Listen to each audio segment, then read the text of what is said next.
UTL solar solar लावणार आणि सबसिडीही मिळवून देणार। धनंजय मुंडेंचा राजीनामा न घेण्यावर अजित पवार ठाम। चौकशीत वरिष्ठ दोषी आढळले तर गय केली जाणार नाही, अजित पवारांकडून स्पष्ट। बीड हत्या प्रकरणामध्ये दुरान्वये संबंध नसल्याचं धनंजय मुंडे यांचं मत। मुंडेंच्या राजीनाम्याच्या प्रश्नावर उपमुख्यमंत्री अजित पवारांचं स्पष्टीकरण। अमोल मिटकरी सूरज चव्हाण मुन्नीच्या सांगण्यावरून आरोप करतायत। राष्ट्रवादीतील मुन्नी ही महिला नसून पुरुष आहे। मुन्नीला एकदा बोलू द्या मग समजेल, सुरेश धस यांचा निशाणा। मुन्नी कोण आहे हे सुरेश धस यांनाच विचारा। सुरेश धस यांनी नाव घेऊन बोलावं, उपमुख्यमंत्री अजित पवारांकडून आव्हान। परळीमध्ये एका वर्षात 109 मृतदेह सापडले, फक्त 5 मृतदेह रेकॉर्डवर आहेत। भाजप आमदार सुरेश धस यांचा गंभीर खुलासा।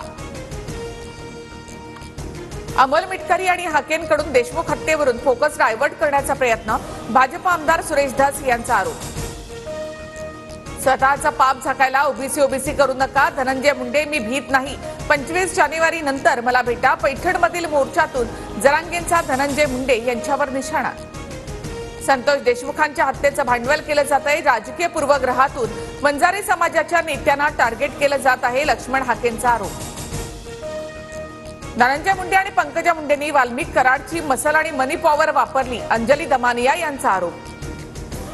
पुण्यातील एफसी रोडवर आकाची प्रत्येकी 5 कोटी किमतीची 7 दुकानं, तर मगरपट्ट्यामध्ये वाल्मिक कराडच्या ड्रायव्हरच्या नावावर संपूर्ण फ्लोअर, भाजप आमदार सुरेश धस यांचा दावा। धनंजय मुंडेंच्या राजीनाम्यासाठी सर्व स्तरातून मागणी, मात्र अजित पवारांमध्ये राजीनामा घेण्याची हिंमत नाही, संजय राऊतांचा निशाणा। पुण्यातील शुभदा कोदारे हत्या प्रकरणाचा व्हिडिओ समोर, कृष्णा कनोजाकडून आर्थिक वादातून आयटी कंपनीमध्ये काम करणाऱ्या शुभदाची हत्या।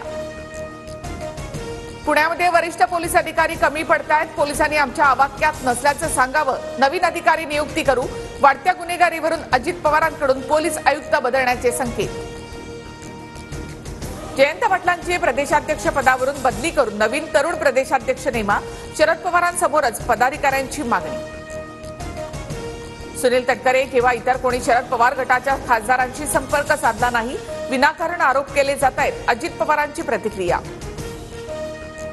आदित्य ठाकरे यांनी मुख्यमंत्री फडणवीसांची भेट घेतली। मुंबईतील निवृत्त पोलिसांना मुंबईतच घरं मिळण्यासह टोरेस घोटाळ्याचा विषय मांडला, आदित्य ठाकरेंची प्रतिक्रिया। दादरच्या टोरेस कार्यालयामध्ये पोलिसांनी पैसे मोजण्याची मशीन आणली, आर्थिक गुन्हे शाखेच्या पथकाला काही रोख रक्कम सापडल्याची शक्यता। टोरेस कंपनीचा 2024 मधील ऑडिट रिपोर्ट TV9 मराठीच्या हाती। ऑडिट रिपोर्टमध्ये कंपनीच्या गैरव्यवहाराबाबत अनेक ताशेरी, गैरव्यवहाराबाबत खुलासे केल्यामुळे टोरेस कंपनीने सीएला धमकावले। टोरेस कंपनीमध्ये दादरचे भाजी विक्रेते प्रदीप कुमार वैश्य यांचे 13 कोटी बुडाले। घोटाळा प्रकरणी आतापर्यंत 3 जण अटकेत। वांद्र्यामध्ये ठाकरे गटाचं आंदोलन, भारतनगरमधील अनधिकृत बांधकामावर एसआरएकडून तोडक कारवाई, एसआरएच्या पाडकामाविरोधात ठाकरे गट आक्रमक।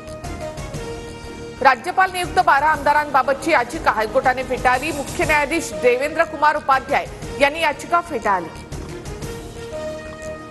साहित्य संमेलनासाठी दिल्लीमधील महाराष्ट्र सदन मोफत देण्याचे मुख्यमंत्र्यांचे आदेश, आजच शासकीय आदेश जारी करा, मुख्यमंत्री फडणवीसांचे निर्देश।